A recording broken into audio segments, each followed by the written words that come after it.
अपने मोहम्मद के नाम पर। একটা জঙ্গলে একটা ফকির দরবেশকে দেখতে পেলাম, হাতের মধ্যে রশি আর বালতি নিয়ে যারা টোটো করে কুয়ার নিকটে চলে গিয়েছে। কুয়ার নিকটে যাবার পরে পানি তোলার জন্য ওই রশিতে আপনার কিনা বালতি খানা বেঁধে ওই কুয়ার মধ্যে ছেড়ে দিয়েছে পানি তোলার জন্য। যে পানি তুলতে যাবে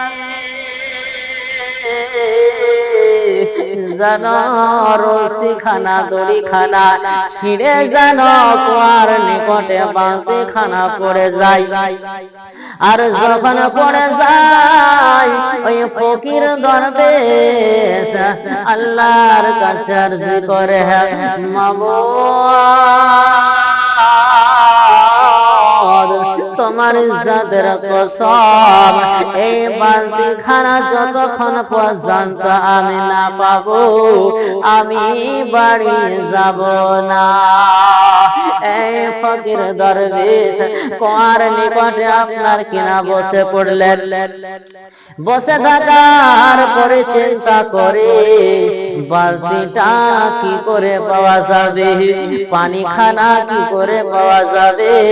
বালতি তো আপনার কিনা নিচে পড়ে আছে, কিন্তু ওই ফকির দরবেশ মনে মনে চিন্তা করলো হয়তো কিছুক্ষণের মধ্যে কোনো না কোনো লোক আসবে পানি নিতে, কোন আল্লাহর বান্দা আসবে পানি নিতে।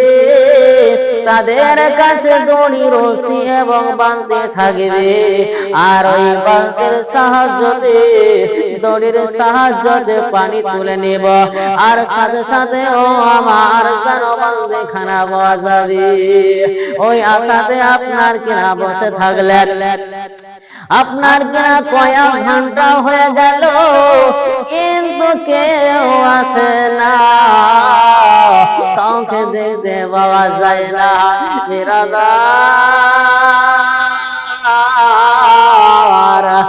কিছুক্ষণ পরে একটা জঙ্গল থেকে বলা জানোয়ার যার নাম হচ্ছে হরিণ, ওই হরিণী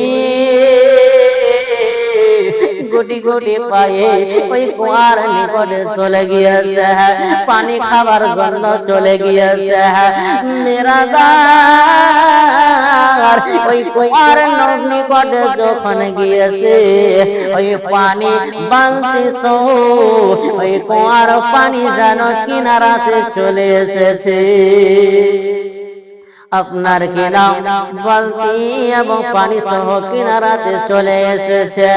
এই ফকির দরবেশ দেখার পরে বড় আশ্চর্য হয়ে গেল। ওগো মাবুদ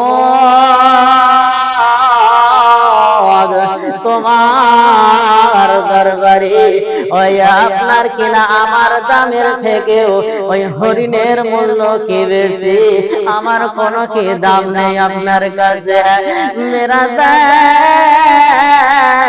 আমার মাবুদ গায়বে খবর দিয়ে বলে, গায়বে আওয়াজ দিয়ে বলে, ও ফকির দরবেশ ও আমার বান্দা তুমি পানি নিতে এসেছো দড়ি এবং বালতির ভরসাতে, আর ওই আওয়ালা জানোয়ার হরিণী আমাকে ভরসা করে আমার প্রতি ভরসা করে আমার নিকটে এসেছে পানি খাওয়ার জন্য, তোমার নিকটে এসেছে পানি খাওয়ার জন্য।